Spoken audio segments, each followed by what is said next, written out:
اخويا هذا راه صغير، هذا ماشي زياده، او هذه كامله غير زياده. هذه المقدم 6000 درهم، نقولوا ماشي مشكل، دايز نغمضوا عليه عينينا.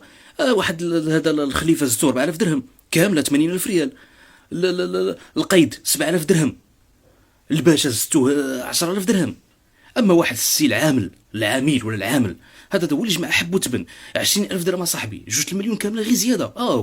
على بالسلامه. هاد الناس هادو شحال كيتخلصوا؟ هاد الناس شحال كيتخلصوا هادو ملي هادشي غير زياده؟ شحال كيجدوا بالسلامه في الشهر؟ واش حتى لهاد الدرجه الفلوس شاط عليكم؟ ملي الفلوس شيطه شيطه اخويا، نمشي اخويا نسكن الناس ديال الحوز اللي باقي ما سكنوش، اللي باقي عليهم القطره لدابا، الناس اللي خصهم يتعاونوا في القصر الكبير واسفي. نصلح القطاع ديال التعليم، ملي الفلوس شيطه شيطه نقاد السبيطارات فين الناس داو، نقاد السكانير والراديو بالناس داو بالمجان. وبالسلامه اخويا، هاد الناس هادو علاش بالسلامه غيستافدوا هاد الزياده كامله؟ انا كنعرف ان كلشي عندهم تبارك الله فابور، انا شحال الطوموبيلات فابور، ثمن المقدم كتعطيوه الموتور فابور وليسانس وما عرفتش داك التخربيق. حتى لهاد الدرجه الفلوس شايط عليكم؟